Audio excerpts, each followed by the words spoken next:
O Arraiá do Menor Preço da Rede Gente Econômica é uma verdadeira festança de promoções. E mais, a cada R$50 em compras, ganhe um cupom e concorra a balaios juninos.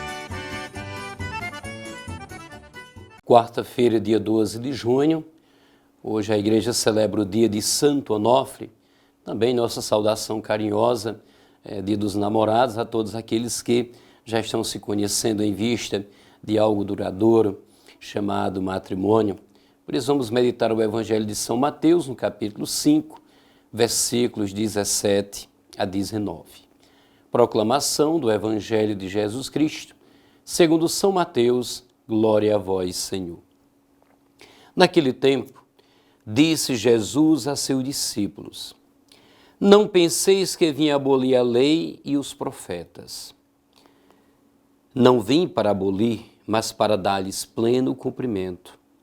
Em verdade eu vos digo, antes que o céu e a terra deixem de existir, nenhuma só letra ou vírgula serão tiradas da lei, sem que tudo se cumpra.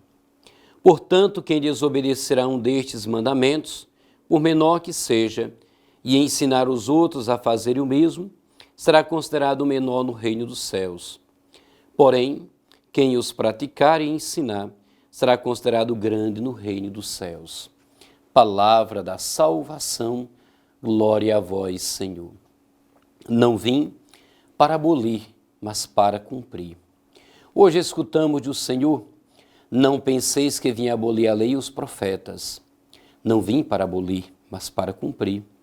No Evangelho de hoje, Jesus ensina que o Antigo Testamento é parte da revelação divina. Deus, no início, deu-se a conhecer aos homens através dos profetas. O povo escolhido reunia-se nos sábados, na sinagoga, para escutar a palavra de Deus. Assim como um bom israelita conhecia as Escrituras e as punha em prática, aos cristãos convém a meditação frequente, que bom que diária, fosse possível as Escrituras, meditação delas. Em Jesus, temos a plenitude da revelação. Ele é o Verbo, a palavra de Deus que se fez homem, que vem a nós para dar-nos a conhecer quem é Deus e quanto nos ama. Deus espera do homem uma resposta de amor, manifestada no cumprimento dos seus ensinos. Se me amais, observareis os meus mandamentos. No texto do Evangelho de hoje, encontramos uma boa explicação na primeira carta de São João, pois amar a Deus consiste nisso, que observemos os seus mandamentos, e os seus mandamentos não são pesados. Primeira carta de João, no capítulo 5, versículo 3. Observar os mandamentos de Deus garante que lhe amamos com obras e de verdade. O amor não é só um sentimento, senão que também pede obras de amor, viver o duplo preceito da caridade. Jesus nos ensina a malícia do escândalo. Quem desobedecer a um destes pequenos mandamentos, por menor que seja, e ensinar os outros, será considerado menor no reino dos céus. Eu conheço a Deus, mas não observo os seus mandamentos. É mentiroso e a verdade não está nele. Primeira carta de João, capítulo 2, versículo 4. Também ensina a importância do bom exemplo.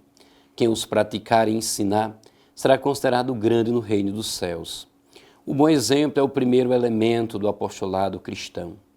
Para Jesus, a lei moral é obra da sabedoria divina. Por isso, podemos defini-la em sentido bíblico como uma instrução paterna, uma pedagogia de Deus. Ela prescreve ao homem os caminhos, as regras de procedimento que o levam à bem-aventurança prometida, e lhes proíbe os caminhos do mal, que desviam de Deus e do seu amor, e ao mesmo tempo firme nos seus preceitos e amável nas suas promessas. Eis a razão do porquê Jesus diz: o céu e a terra passarão, porém nada será tirado da lei, nem a menor letra, nem qualquer acento. Portanto, a questão da obediência aos mandamentos divinos, ou tudo quanto Deus ordena, não visará a salvação, pois entra no campo da santificação e não na justificação. Entender o papel da lei como meio de salvação seria o uso ilegítimo da mesma, nos diz São Timóteo, no primeiro capítulo, versículo 8.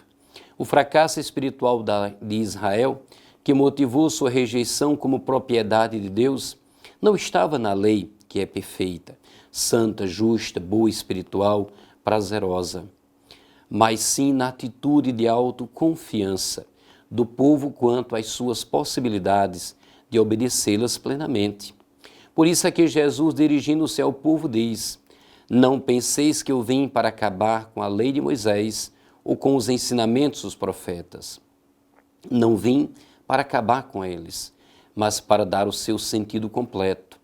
Assim ele ressaltou os princípios básicos da lei divina, como sendo o amor a Deus sobre todas as coisas e amor ao próximo como a si mesmo.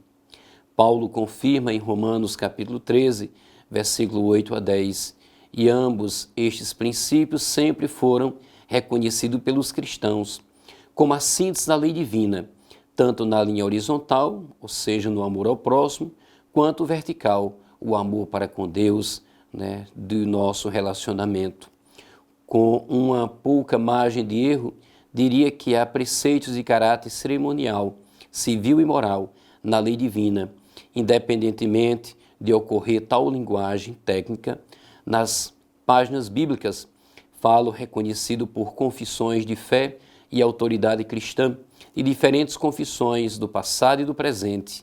Em toda a lei está a defesa da vida, que afinal é um dom de Deus para todos. No Sermão da Montanha, nos capítulos 5 a 7 de São Mateus, bem como no diálogo com o jovem rico, Mateus capítulo 19, ao cristão tratado o verdadeiro espírito da lei, ele lembra que Deus leva em conta não só a mera observância ao seu texto, mas as reais e íntimas intenções do indivíduo quanto à lei e à obediência. A todos um feliz e abençoado dia. Deus abençoe a todos. No Arraiá do Menor Preço, você aproveita as melhores promoções e ainda concorre a prêmios. Serão 3 balaios de R$ 200 sorteados por loja. Não perca!